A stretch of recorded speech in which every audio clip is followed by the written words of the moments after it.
All right, thank you once again for joining us at Eastern News 24. We're getting on to Ofuma. If I not be good keep as well kitab.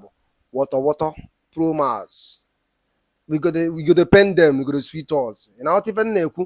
All right, so again on to Ofuma couldn't if one neku.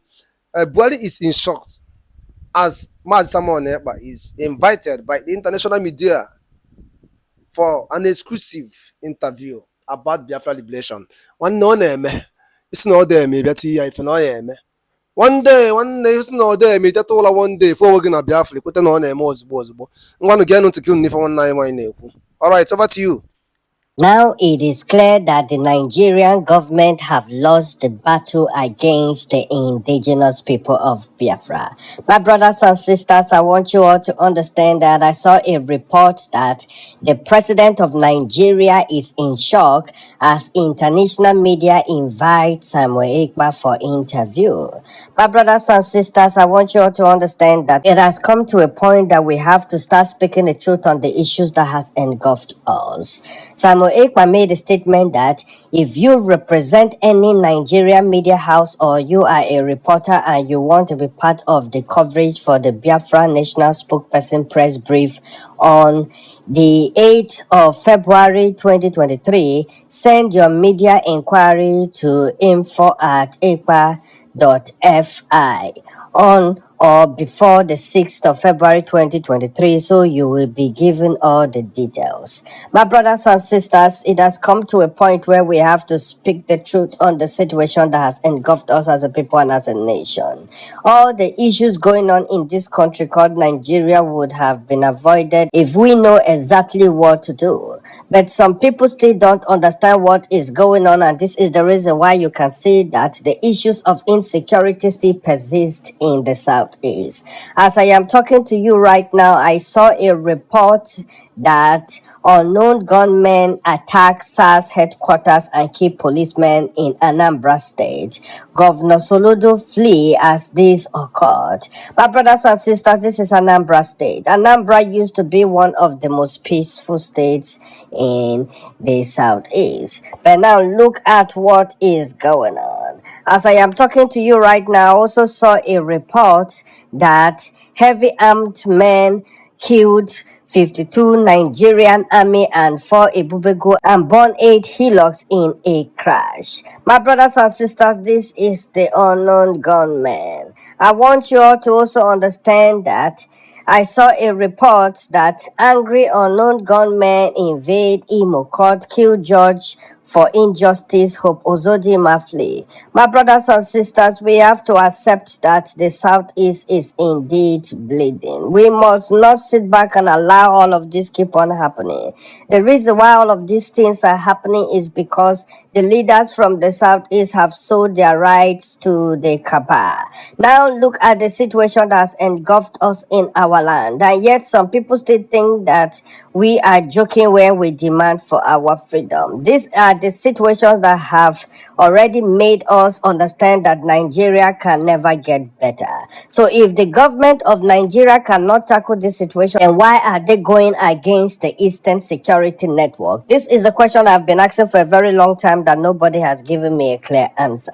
So this is what has been happening in the Southeast. But I want you all to understand that we understand vividly the game of the so-called Kapa. And this is the reason why they were scared of Maazem Nadikano, because he had a first-class information on how to deal with this situation, most especially for the lies that they have been perpetuating. So we must not in any way sit back and allow the government of Nigeria keep on treating us like slaves. We have what it takes for us to be able to move forward as a people and as a nation, most especially for the fact that we all can see what is going on in this country called Nigeria. So it is time for us to accept the reality of things. The only way out for us in this country is total disintegration of Nigeria. And we cannot keep on living in denial, most especially for the fact that we are all victims of circumstances. If the appeal court have discharged Maazem Nandekano and acquitted him of all the charges brought against him, then why is it that the government of Nigeria is still holding him? You have to ask these questions. Because if the leaders from the southeast stood their grounds, all of this would have been avoided. avoided. Instead, they allow all of this persist, and this is why they are losing their relevance. My brothers and sisters, when the United Nations made a statement concerning Mazen Nnamdi Kanu to be released and compensated, I expected the governors from the southeast to have spoken on these issues. This was a perfect time for them to step in. Even to make things better was when the appeal called discharge or the charges brought against Mazen Nnamdi Kanu.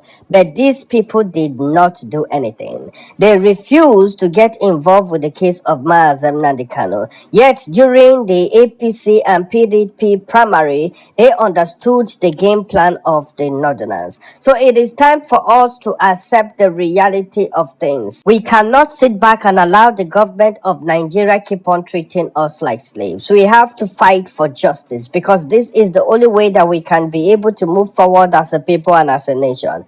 If the government of Nigeria think that they can keep on subjecting our people, then they are only joking. Now you can see what is going on in the southeast. My brothers and sisters, Bola Tinubu have already sent a strong message to the government of Nigeria. According to him, if they don't do what is needed to be done, then they will have no choice but to expose their evil plan in Aso Rock.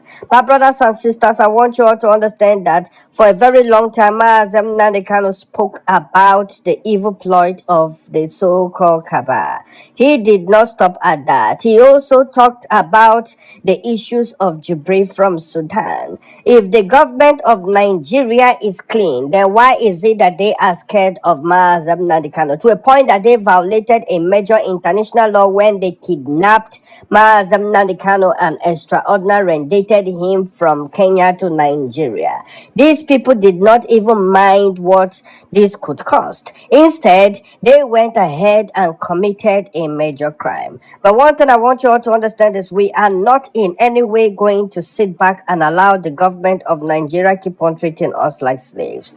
We will keep on fighting for justice because I am sure the whole world can now see the reason why it's important for us to demand for our freedom, knowing fully well that we are victims of circumstances. These are the major reasons why late General Ojukwu demanded for the freedom of Biafra right from the onset when this country got her independence, because he understood vividly the game plan of the so-called Northerners. Now you can see what is going on. So my brothers and sisters, it is time for us to accept the reality of things. I want all Nigerians to understand that we are all victims of circumstances. This is not only about Biafra or the people from the southeast. This is about the whole of Nigeria. And this is the reason why you can see with your eyes that even the Yorubas are demanding for their freedom, because now they understand vividly the reason why it's important for Nigeria to disintegrate and let everybody go their own separate ways. If we are one, then why is it that there is a fight on the issues of zoning? This is to prove to you that Nigeria has never been one. And yet some people still think that we don't have a right for us to demand for freedom. So it is now or never. I am very proud of how far we have come as a people and as a nation. And I want you all to understand that even the government of Nigeria know that our freedom is very close. And this is one of those things that we have been saying for a very long time. If we don't rise up right now and do what is needed to be done, one day we will wake up and realize that we are being enslaved by the same people that have been enslaving us right from the onset. And this is why it's important for us to do our own part in a time like this. The government of Nigeria cannot stop what is about to happen. They know this for sure. For the United Nations to demand for the freedom of Mazen Nnamdi Kanu and compensation, I want you all to understand that they have now realized that there is nothing they can do that will stop the coming of Biafra. So it is now or never. I am very proud to tell all Nigerians that we have won the war against the Kaaba.